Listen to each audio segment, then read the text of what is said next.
अस्सलाम वालेकुम। मेरा नाम मोहम्मद वकार अतीक है और मेरा ताल्लुक कनेक्ट रियल एस्टेट से है। डीएचए सिटी कराची से रिलेटेड कुछ अपडेट आपके साथ शेयर करूंगा। कुछ लोगों के सवालात थे मेंबरशिप से रिलेटेड, उस चीज़ को मैं डिटेल इन्फॉर्मेशन के साथ आप लोगों से शेयर करूंगा।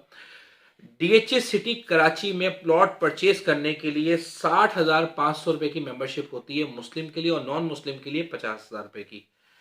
ये बात वाजे रहे कि कोई भी प्लॉट परचेज करने के लिए 60,500 रुपये की मेंबरशिप होती है, और फिर इसके बाद मेंबरशिप के पास कोई भी आपको ऐसा कोई फैसिलिटी नहीं मिलती कि आपको कहीं कोई एक्टिविटी करने का मौका मिल जाए, कहीं रहने का मौका मिल जाए, या डीएचए से कहीं आपको बेनिफिट मिल जाए। ऐसा कुछ भी नहीं होता। सिर्फ और सिर्फ मेंबरशिप का मकसद आपके नाम पे प्लॉट का ट्रांसफर होना है।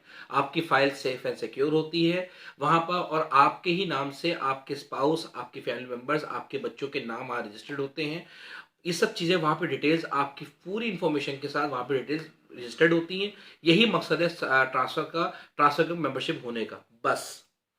अच्छा, अब मेंबरशिप होती कैसे है? जो लोग पाकिस्तान के अंदर हैं, बेशक कराची में नहीं है, इस्लामाबाद, मिंडी वगैरह कहीं पे भी हैं, तो डीएचए कराची में उनकी मेंबरशिप होती। मेंबरशिप के लिए उनका आना ज़रूरी है। पावर मेंबरशिप नहीं होती, वीडियो कॉल पे मेंबरशिप नहीं होती। डीएचए में आके उनकी मेंबरशिप होती है। उसके लिए बायोमेट्रिक, थंब इम्प्रेशन, तस्वीरें दो होती हैं, और फिर उसके बाद उनकी मेंबरशिप होती है। 60,500 रुपये का पे ऑर्डर की कॉपी लगती है। उनके सब रिश्तेदारों की डिटेल्स लगती है। रिश्तेदार से मुराद ये कि उनके पेरेंट्स की, अगर हयात हैं तो वेल गुड, नहीं हयात तो उनको लेट लिख दिया जाता है।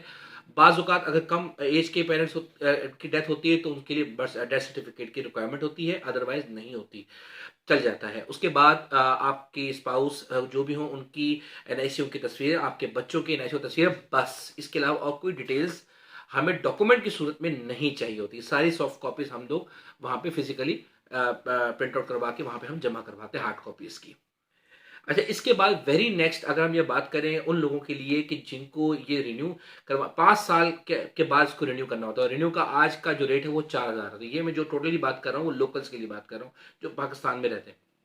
अच्छा, अब अगर मैं उनकी बात करूं, जिन लोगों ने मेंबरशिप ली हुई होती है, फर्स्ट टाइम अलॉटीज होते हैं, खुदा ना खासा उनका इंतकाल हो जाता है, तो उनके बच्चों के नाम पर मेंबरशिप हो जाती है। वो वन टाइम मेंबरशिप होती है। उसके रेट्स कुछ अलग हैं, उसके बारे में इंशाल्लाह आपको डिस्क्रिप्शन में लिख दूंगा। बहरहाल, एनीवे, इसके बाद वो लोग आ जाते हैं जो पाकिस्तान से बाहर हैं और पाकिस्तान नहीं आ सकते फिलहाल।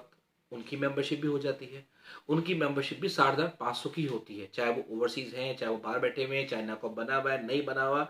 60,500 की ही पाकिस्तानी की मेंबरशिप होगी। 60,500 रुपये की मेंबरशिप आपकी होती है। उसकी भी यही सेम डिटेल्स हैं। आपके पेरेंट्स की तस्वीरें एनआईसी, आपके बच्चों की एनआईसी तस्वीरें।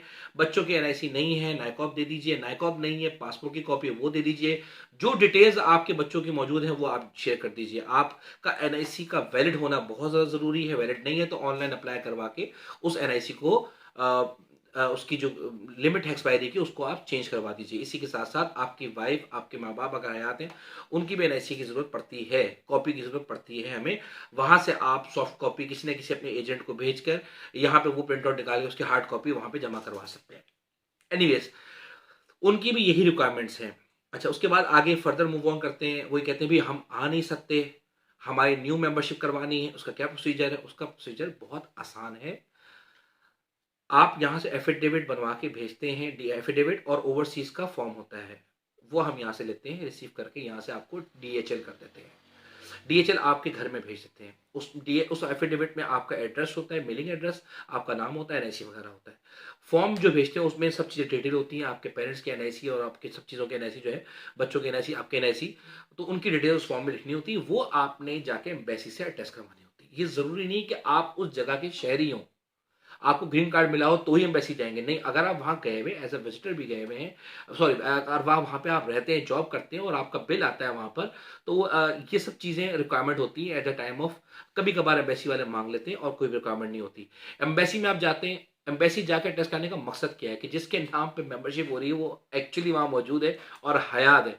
जैसे वकार थी गए और उन्होंने कहा कि भी ये मेरे नाम पे मेंबरशिप कर दी, वो देखेंगे, हाँ भी पासपोर्ट वगैरह देखा, ऐसे देखा, कंफर्मेशन की कि ये वकालत ही की है, ठीक है जी, अटेस्टेशन करके दीजिए आपको। That's it, simple. अटेस्टेशन करा के आप टेस्ट क्या करवाना है, जो यहाँ से एफिडेविट हम आपको भेजेंगे वो टेस्ट करवाना है। हम यहाँ से फॉर्म भेजेंगे, वो टेस्ट करवाना है। खुदा ना खासा को एम्बेसी आपको फॉर्म अटेस्ट नहीं करती, कोई इशू नहीं है, वो मसला नहीं। आपको जो एफिडेविट भेजते हैं वो टेस्ट नहीं करती, कोई इशू नहीं, आप फॉर्म अटेस्ट करवा लीजिए, आप कहीं और टेस्ट करवा लीजिए। अटेस्ट करवा के आपने हमें यहाँ पर पाकिस्तान भेजना है, ठीक है जी। ये एक तरीक़ाकार है जिसके ज़रिए आप यहाँ भेजते हैं। यहाँ पे अपने किसी भी दोस्त, यार, अहबाब, किसी ब्रोकर को आप भेज दीजिए। 60,500 का मेंबरशिप का पे ऑर्डर बनता है, वो साथ सबमिट हो जाता है, टेंटेटिव आपकी मेंबरशिप हो जाती है। उसी मेंबरशिप के बिहाफ पे आपके नाम पे प्लॉट भी ट्रांसफर हो जाता है। प्लॉट ट्रांसफर के लिए भी आपको बायर एफिडेविट की जरूरत पड़ती है। जब हम मेंबरशिप के डॉक्यूमेंट यहाँ भेज रहे होते हैं तो उसी के साथ साथ बायर एफिडेविट भेज देते हैं हम लोग। बायर एफिडेविट में हमने प्लॉट नंबर वगैरह नहीं लिखा होता क्योंकि हमने उस वक्त तक प्रॉपर्टी परचेज नहीं की होती। 6 से 7 दिन का प्रोसीजर है, कुछ ज़्यादा लंबा प्रोसीजर होता नहीं है। प्लॉट परचेज करते हुए हमें तकरीबन 20 से 22 दिन लग जाते हैं। बहरहाल, बायर एफिडेविट पे साइन होकर आपने भेज दिया, मेंबरशिप का एफिडेविट भेज दिया, आपके नाम पे प्लॉट ट्रांसफर हो जाएगा। अब जब भी आप पाकिस्तान आएंगे, वो आप डॉक्यूमेंट दिखाएंगे, डीएच के अंदर दफ्तर में जाएंगे, आपकी तस्वीरें खींचेंगी, बायोमेट्रिक होगा, और फिर आपको 10 से 12 दिन में कार्ड इशू हो जाएगा, और फिर फौरन ही आपके लिए जो प्लॉट ट्रांसफर कराया होगा उसका भी लेटर इंशाल्लाह 10-15 दिन में मिल जाएगा। आगे फर्दर मूव ऑन करते हैं। ओवरसीज क्लाइंट, जो ओवरसीज क्लाइंट है, उनकी मेंबरशिप रिन्यूअल के लिए उनका यहाँ आना जरूरी है। रिन्यूअल के लिए उनका यहाँ आना जरूरी है, फिर रिन्यू होती है। अच्छा, और फर्दर मूव ऑन करते हैं। मगर जो चार्जेस वगैरह वो सेम ही है, 4,000 रुपये रिन्यूअल के और 60,500 वही चीज़ है। अब ये तो खरीदने के लिए हो गया ना, अब बेचने के लिए बात कर लें। बहुत से ऐसे लोग हैं जिन्होंने 2009 में बुकिंग कराई थी और वो बाहर बैठे हुए हैं, और अब वो अपना या तो बेचना चाहते हैं या अपने किसी न किसी बहन भाई के नाम पे हिबा करना चाहते हैं या अपने बच्चों के नाम पे हिबा करना चाहते हैं। तो उसका प्रोसीजर क्या है? उसके लिए आपका आना ज़रूरी है। आपको ड्यूज़ जो आपके साथ चार्ज है वो आपको पे ऑफ करना ज़रूरी है। वो किसी के ज़रिए भी आपने पे ऑफ कर दिए, उसके बाद यहाँ बेचते वक्त या हिबा करते वक्त आपका यहाँ आना ज़रूरी है। खुदा न खास्ता आप यहाँ नहीं आते तो $6,200 का खर्चा है जो कि आपके ऊपर लगता है। यहाँ से रजिस्ट्रार जाता है आपके पास, आपसे रजिस्ट्री करता है और फिर आपके बताए हुए बंदे के नाम पे हिबा कर देता है। तो ये तो ट्रांसफ़र का खर्चा हो गया, ट्रांसफ़र का, हिबा का नहीं, ट्रांसफ़र खर्चा हो गया। उन लोगों के लिए जो बाहर से यहाँ आ नहीं सकते, कोई भी रिस्ट्रिक्शन हो सकती है, ट्रैवलिंग की हो सकती है, फिजिकली आप फिट नहीं है उसके लिए हो सकती हैं, कोई भी रीजन की वजह से अगर आप वहाँ से यहाँ आके सेल नहीं कर सकते तो रजिस्ट्रार आपके बिहार पे वहाँ जाता है, ट्रैवल करता है और फिर ट्रांसफ़र होता है। ये एक प्रोसीजर है जो कि बहुत एक्सपेंसिव है, बहुत महंगा है।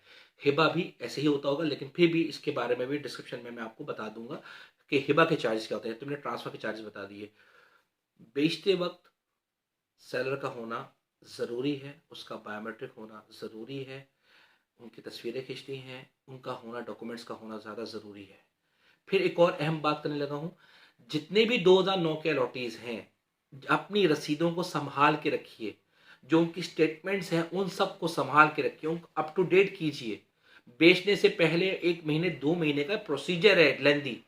ये ना हो कि कहीं आपकी चीज़ें अप टू डेट ना हो और आपने वो बेच दिया हो और रसीदें मिसप्लेस हुई हुई हो, तो काइंडली उन सब चीज़ों का भी ख्याल रखिए। बहरहाल, डीएच सिटी कराची से रिलेटेड मैंने मेंबरशिप का जो पूरा तरीक़ेकार था वो मैंने आपको समझा दिया है। उम्मीद है सारे सवालात के जवाब आपको मिल चुके होंगे। कोई भी सवाल हो मुझसे रब्ता कर सकते हैं, मेरा नंबर डिस्क्रिप्शन में मौजूद होगा, शौकत का भी नंबर डिस्क्रिप्शन में मौजूद होगा। उसके पास सारी मालूमात होती हैं ट्रांसफ़र से रिलेटेड। कोई भी आपको हिबा करना हो, ट्रांसफ़र करना हो, तो मेरे ऑफिस के एक्सपर्ट बंदा है जो ट्रांसफ़र से रिलेटेड मैंने एक फिक्स किया हुआ है, शौकत, उसका नंबर डिस्क्रिप्शन में मौजूद होगा, उससे आप रब्ता कर सकते हैं। जज़ाकल्लाह खैर।